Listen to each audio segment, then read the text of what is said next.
শূন্য সহনশীলতাৰ কথা কোৱা ডক্টৰ হিমন্ত বিশ্ব শৰ্মা চৰকাৰৰ দিনত অসমত দৰাচলতে কি চলিছে আমি বৰ্তমান উপস্থিত আছোঁ পলাশবাৰী সমষ্টিৰ অন্তৰ্গত পলাশবাৰী পৌৰসভা এলেকাৰ এটা অঞ্চলত মই প্ৰথমতে মই সতীৰ্থক দেখুৱাবলৈ অনুৰোধ জনাইছোঁ এয়া এটা নিৰ্মাণ কাৰ্য চলি আছে এয়া হ'ল এটা নলা নিৰ্মাণ কাৰ্য প্ৰথমতে মই দৃশ্যাৱলী আপোনালোকক দেখুৱাই লৈছোঁ এইটো প্ৰায় 3.5 ফুট বহল এটা নলা বনোৱা হৈছে এই নলাটো আপোনালোকে এই স্থানখিনি আপোনালোকক চিনাকি কৰাইছোঁ এইখিনি হ'ল ঐতিহ্যমণ্ডিত পলাশবাৰী ৰাস মহোৎসৱৰ যিটো পথ এই পথৰ এইটো নলা ইয়াতে নিৰ্মাণ কাৰ্য চলোৱা হৈছে কিন্তু আচৰিত কথা এই নিৰ্মাণ কাৰ্য যি চলোৱা হৈছে এই নিৰ্মাণ কাৰ্যত নাই কোনো এখন ফলক আমি প্ৰায় 1 ঘণ্টা সময় ধৰি এই পথছোৱা পৰিভ্ৰমণ কৰিলোঁ আৰু আমি এখনো এতিয়ালৈকে ফলক দেখুৱাবলৈ ইয়াতে সক্ষম নহ'লোঁ ইতিমধ্যে আমি পলাশবাৰী পৌৰসভাৰ লগত যোগাযোগ কৰি গম পালোঁ তেওঁলোকো হেনো জ্ঞাত নহয় এই নিৰ্মাণ কাৰ্য কোনে চলাইছে তো তেতিয়া কোনে চলালে এই নিৰ্মাণ কাৰ্য তেওঁলোকে জানিবলৈ দিয়া মতে এয়া হ'ল গড়গাঁওপ্ৰাণী বিভাগৰ ফালৰ পৰা অনুমোদিত হোৱা এটা কাম কিন্তু কোনে কৰিলে কেতিয়া শেষ হ'ব আৰু কিমান টকা ধাৰ্য কৰা হৈছে অসম চৰকাৰৰ পৰা কোনো ধৰণৰ ইয়াতে এষ্টিমেট তেওঁলোকে জানিব পৰা নাই তেওঁলোকে বাৰম্বাৰ যোগাযোগ কৰাৰ পিছতো কোনো ধৰণৰ যোগসূত্ৰ হোৱা নাই বুলি তেওঁলোকে দাবী কৰিছে এয়া হ'ল ডক্টৰ হিমন্ত বিশ্ব শৰ্মা চৰকাৰৰ দিনৰ কামৰ নমুনা এয়া দুৰ্নীতি নহয় যেন কি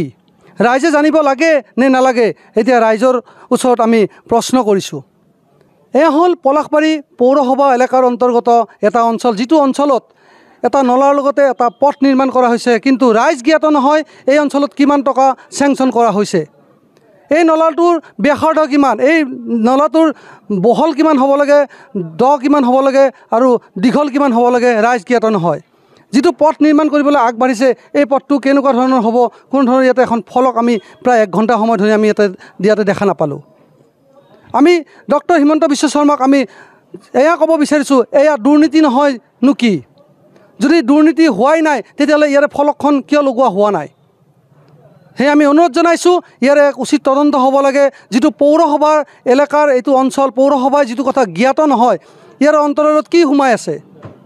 আমি স্থানীয় আমি বহুকেইজন ব্যক্তিক আমি লগ পাইছোঁ তেওঁলোকে এতিয়ালৈকে কেমেৰাৰ সন্মুখত আহিব বিচৰা নাই যদিও তেওঁলোকে বাৰ কৈছে ইয়াতে কোনো ধৰণৰ ফলক এতিয়ালৈকে লগোৱা হোৱা নাই কিয় লগোৱা হোৱা নাই নিশ্চয় ইয়াতে দুৰ্নীতি হৈছে বা দুৰ্নীতি হ'বলৈ গৈ আছে